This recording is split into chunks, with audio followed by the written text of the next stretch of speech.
ایسے لوگوں کو ولی کے روپ میں دیکھنا شروع کر دیا ہے جو شریعت کا مذاق اڑا رہے ہوتے ہیں۔ اللہ کے ولی وہ ہیں، علماء سے پوچھئے ولی اللہ کا معنی کیا ہے؟ اگر یہ مددگار کے معنی میں ہے تو اللہ کی مدد کون کرے گا؟ تو کہا کہ یہاں ولی الدین اللہ، اللہ کے دین کا مددگار۔ تو پھر جتنا دین کا کام جس نے زیادہ کیا اتنا ہی وہ اللہ کا مقرب ہوگا، اللہ کا قرب اس کو اتنا ہی زیادہ ملے گا۔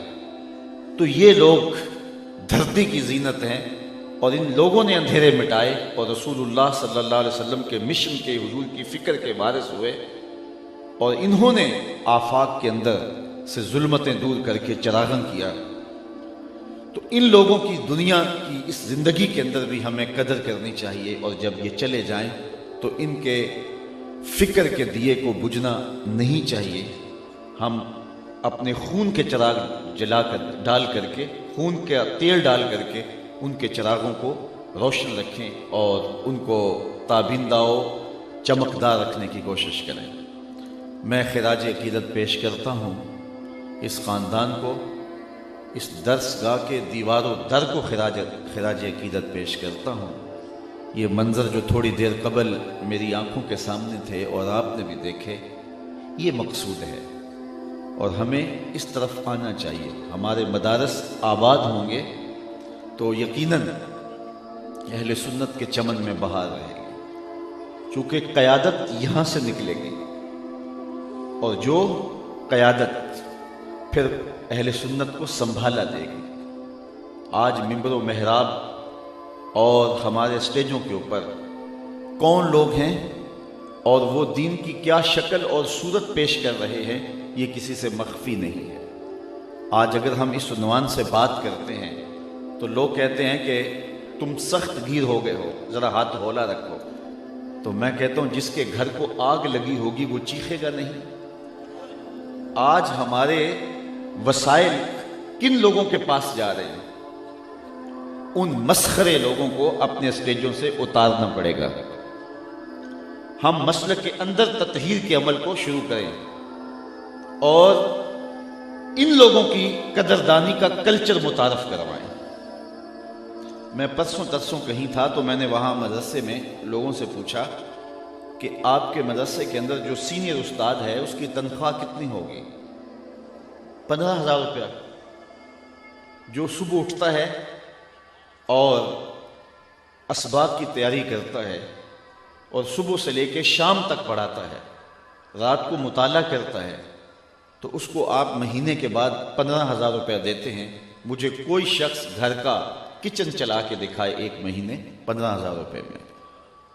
اور دوسری جانب ایک شخص جس کی شکل بھی رسول اللہ صلی اللہ علیہ وآلہ وسلم کی سنت کی مطابقت میں نہیں ہے، بیوٹی پارلر سے تیار ہو کے اپنی بھابھی کا دوپٹہ باندھ کے آ گیا ہے، اور وہ اسٹیج کے اوپر شریعت سے بغاوت سکھا رہا ہے، کبھی جنت کا مذاق اڑا رہا ہے، کبھی دوزخ کا مذاق اڑا رہا ہے، اور آپ اس کے اوپر یوں بے دردی کے ساتھ نوٹ پھینک رہے ہیں، اور 2-2 3-3 لاکھ روپے ایک رات کے وہ اکٹھے کر کے تمہارے وسائل نچوڑ کے لے جا رہا ہے، اور تمہیں دے کیا رہا ہے؟ بدعملی کا سبق۔ ہورے تو کیڑی جنت دا کرنا ہے تذکرہ، یہ ہمارے اسٹیج پہ پڑھا جاتا ہے، اور لوگ اس پہ جو ہے وہ نوٹ پھینک رہے ہوتے ہیں۔ میں نے کہا صاحب اسی جنت کا تذکرہ جس جنت کے لیے حضور ہاتھ پھیلا کے دعائیں مانگتے تھے، اسی جنت کا تذکرہ جس کے لیے میرے حضور نے فرمایا رب سے مانگو تو جنت الفردوس مانگو۔ قرآن کے ورق ورق پہ جنت کی تحریر دلائی گئی، جنت کے نقشے بیان کیے گئے، جہنم سے ڈرایا گیا، لیکن یہ یہاں کھڑا ہو کر کے کتنی جرأت اور کتنی بہادری کے ساتھ کہہ دیتا ہے کہ ہرے تو کیڑی جنت دا کرنا ہے تذکرہ، اور یہاں جنت کا مذاق اڑایا جا رہا ہے، کبھی جہنم کا مذاق اڑایا جا رہا ہے۔ مجھے دیکھ کے جہنم کو آئے پسینہ۔ ہمارے استاد تھے، فرمایا کرتے تھے آج تیرے منہ میں طوطی بولتا ہے، جو کہنا ہے کہہ لے، یہ تو قیامت کے دن پتہ چلے گا پسینہ کس کو آتا ہے۔ حضرت شیخ احمد مجدد الفسانی علیہ رحمہ فرماتے ہیں جنت اللہ کی رضا کا مظہر ہے اور جہنم اللہ کے قہر و غضب کا مظہر ہے۔ جنت مانگنے کا مطلب یہ ہے رب کی رضا مانگنا، اور جہنم سے پناہ طلب کرنے کا مطلب یہ ہے اللہ کے قہر و غضب سے پناہ چاہنا۔ اور یہاں منبر پہ کھڑے ہو کے مساجد کے اندر، محافل نات کے اندر لاکھوں روپے اس کام کے لیے صرف کیے جا رہے تھے۔ یہ گمراہی پھیلانی تھی تو میڈیا تھوڑی پھیلا رہا ہے، انٹرنیٹ کے ذریعے تھوڑا گند پھیل رہا ہے کہ مذہب کے نام پہ تم پیسے اکٹھے کر کے لوگوں کو بلا کے بے خوف کر رہے ہو جہنم سے اور جنت کا تمسخر اڑا رہے ہو۔ تو آج اگر ہم بات کرتے ہیں تو کہا جاتا ہے کہ ذرا ہاتھ اولا رکھو، ہمارے گھر کو آگ لگ گئی گھر کے چراغ سے، ہمارے وسائل ہمارے مسلک کو ہی توڑنے میں صرف ہو رہے ہیں۔ میں ایک جگہ گیا تو میں نے کہا کہ تم لاکھوں روپے خرچ کرتے ہو اور نعت خوانوں کو دیتے ہو، اور تمہارے ہی شہر کے اندر جو مدرسہ ہے اس کے بچے آج بھی ہاتھوں میں تھالیاں پکڑ کے روٹیاں مانگتے ہیں، تو تم سمجھتے ہو ہم جنت خرید رہے ہیں، قیامت کے دن تمہارا گریبان پکڑا جائے گا۔ تو جنت اتنی سستی نہیں ہے کہ تم نے منہ میں پان ڈالا ہوا اور ہاتھ میں جو ہے وہ پیسے پکڑ کے ایسے نچھاور کرتے ہو تو اس سے جنت مل جائے گی۔ ام حسبتم ان تدخلوا الجنہ، کیا تم یہ گمان کرتے ہو کہ یوں ہی جنت میں چلے جاؤ گے؟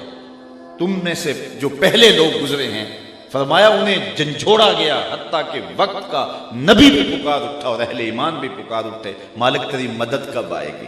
تو پھر ہم نے کہا بس ہماری مدد آیا چاہ رہی۔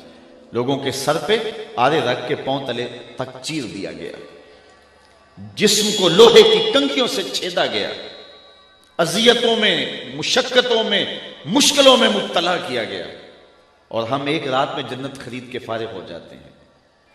تو ان لوگوں کو اپنے سٹیجوں سے اتارنا ہوگا۔ اور اگر میری ان باتوں کو آپ ہضم کر رہے ہیں تو میں ایک اور بات بھی کہنا چاہتا ہوں، ان بے عمل پیروں سے بھی جان چھڑا لو،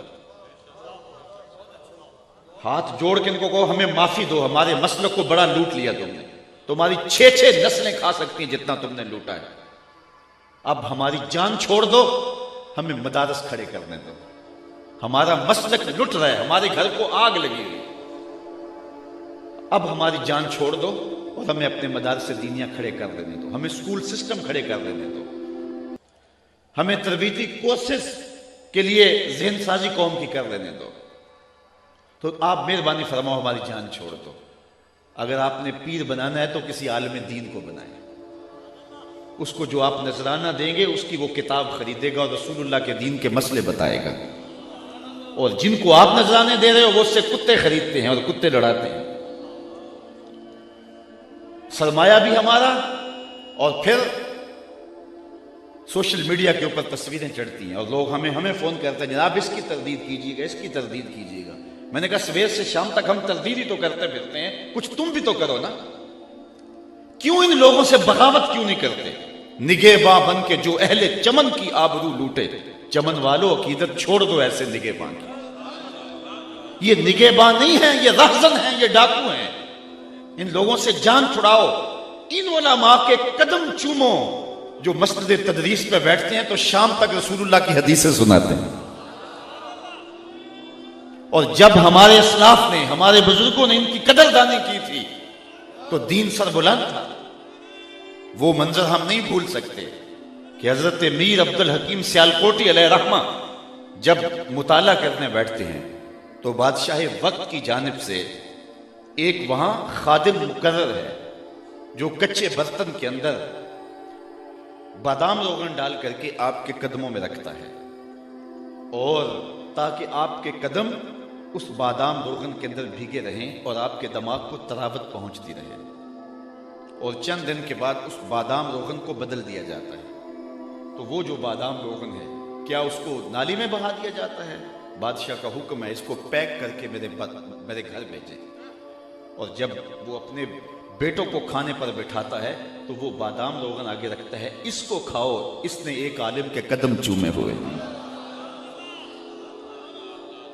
جب یہ تھی اہل علم کی قدردانی تو پھر ہم بھانک پن پہ تھے، ہم عروج پہ تھے، پھر فتاوی عالمگیری لکھی گئی، اور آج ہم نے، مجھے معاف کیجئے، وہ آج ایک صاحب کہہ رہے تھے کہ لوگ باغی مرید ہوتے ہیں، میں باغی پیر ہوں، تو آج ان لوگوں کی جان چھوڑیے اور ان سے جان چھڑائیے، علماء کی صحبت میں بیٹھیے، اور پھر بالخصوص یہ جو مدرسین ہیں ان کی کفالت اپنے ذمہ لیجیے کہ اللہ تعالیٰ نے ہمیں بڑا دیا ہوا ہے، حضرت آپ اپنی فکر نہیں کرنی، یہ ذمہ ہمارا ہوا، آپ رسول اللہ کے دین کا کام کریں۔ اور اہل ثروت کو میں بتانا چاہتا ہوں، جو شخص حضور کے دین کے خادموں کی خدمت کرے اس کا آخرت میں تو صلہ ہے ہی ہے، دنیا میں بھی ضرور اسے ملتا ہے، اللہ اس کو فراوانی عطا فرماتا ہے۔ اس لیے یہ لوگ غنیمت ہیں، ان لوگوں کے ساتھ اپنے تعلق کو مضبوط کیجئے۔ اس وقت دوسرے لوگ، ان کے مدارس دیکھیے وہ کہاں پہنچ گئے ہیں، اور ہمارے لیے ایک مدرسے کا بجٹ سال کا وہ ایک مسئلہ ہوا ہوتا ہے، تو اس لیے ہمیں اس کلچر کو تبدیل کرنا ہوگا اور مدارس دینیہ کی طرف اپنی توجہ کرنا ہوگی۔ لیکن میں کہتا ہوں سلام ہے ان لوگوں پر، وسائل تھے یا نہیں تھے، انہوں نے پپل کے درختوں کے نیچے بیٹھ کے بھی دین کے چراغ کو بجھنے نہیں دیا۔ کتنی مشکلات آئی، لارڈ میکالے کے نصاب تعلیم مرتب کرنے کے بعد جب مدارس دینیہ اور اسکول سسٹم کو الگ الگ کر دیا گیا تو یہ علماء ہی تھے جنہوں نے یہ چراغ بجھنے نہیں دیا۔ تکلیفیں سہی، دکھ سہے۔ ہمارے استاد فرماتے تھے کہ ہمارے استاد اپنی کہانی سناتے تھے کہ جب ہم رات کو مطالعہ کے لیے بیٹھتے تو مادس کی جو راتیں ہوتی تو وہاں ہمارے دارالعلوم کے اندر دیا نہیں ہوتا تھا، اس میں ڈالنے کے لیے تیل نہیں ہوتا تھا، بلکہ لاہور وزیر خاں مسجد